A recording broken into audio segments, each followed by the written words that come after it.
Chapter 19. The Levite and his concubine. It happened in those days, when there was no king in Israel, that there was a certain Levite living on the farther side of the hill country of Ephraim, who took to him a concubine out of Bethlehem, Judah. His concubine played the prostitute against him, and went away from him to her father's house, to Bethlehem, Judah, and was there the space of 4 months. Her husband arose, and went after her, to speak kindly to her, to bring her again, having his servant with him, and a couple of donkeys. And she brought him into her father's house, and when the father of the young lady saw him, he rejoiced to meet him.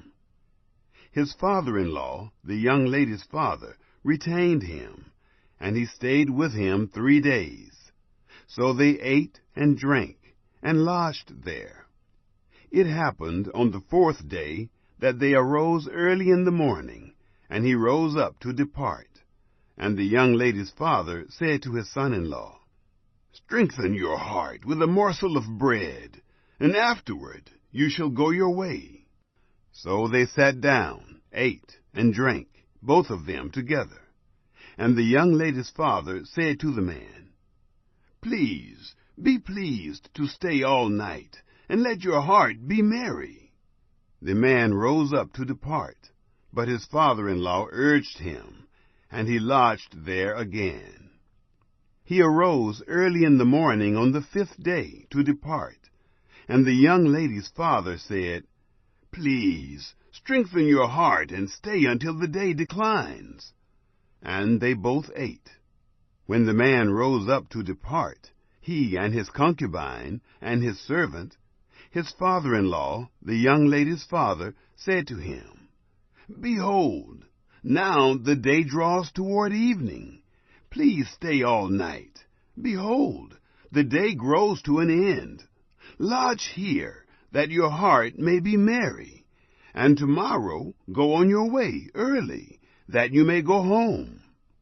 But the man wouldn't stay that night, but he rose up and departed, and came over against Jebus. The same is Jerusalem. And there were with him a couple of donkeys saddled. His concubine also was with him. When they were by Jebus, the day was far spent, and the servant said to his master, "Please come and let us turn aside into this city of the Jebusites, and lodge in it." His master said to him, "We won't turn aside into the city of a foreigner. That is not of the children of Israel, but we will pass over to Gibeah." He said to his servant, "Come, and let us draw near to one of these places, and we will lodge in Gibeah or in Ramah." So they passed on and went their way, and the sun went down on them near to Gibeah, which belongs to Benjamin. They turned aside there to go in to lodge in Gibeah, and he went in and set him down in the street of the city, for there was no man who took them into his house to lodge. Behold, there came an old man from his work out of the field at evening. Now the man was of the hill country of Ephraim, and he lived in Gibeah. But the men of the place were Benjamites. He lifted up his eyes and saw the wayfaring man in the street of the city. And the old man said, "Where are you going? Where did you come from?" He said to him, "We are passing from Bethlehem, Judah, to the farther side of the hill country of Ephraim. I am from there, and I went to Bethlehem, Judah. I am going to the house of Yahweh, and there is no man who takes me into his house. Yet there is both straw and provender for our donkeys, and there is bread and wine also for me, and for your handmaid, and for the young man who is with your servants. There is no want of anything." The old man said, "Peace be to you. Howsoever, let all your wants lie on me. Only don't lodge in the street." So he brought him into his house, and gave the donkeys fodder, and they washed their feet, and ate and drank. Gibeah's crime. As they were making their hearts merry, behold, the men of the city, certain base fellows, surrounded the house, beating at the door. And they spoke to the master of the house, the old man, saying, Bring out the man who came into your house, that we may have sex with him. The man, the master of the house, went out to them, and said to them, No, my brothers, please don't act so wickedly, since this man is come into my house. Don't do this folly. Behold, here is my virgin daughter and his concubine. I will bring them out now.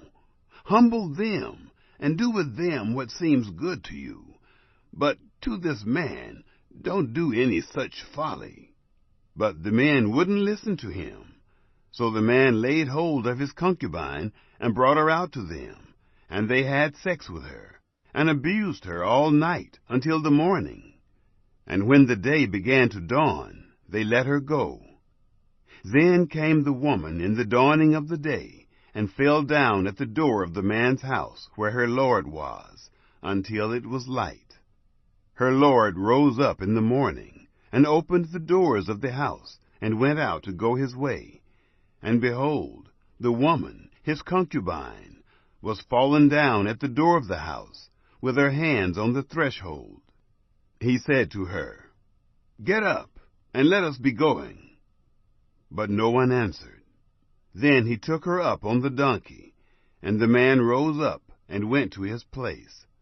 When he was come into his house, he took a knife, and laid hold on his concubine, and divided her, limb by limb, into 12 pieces, and sent her throughout all the borders of Israel.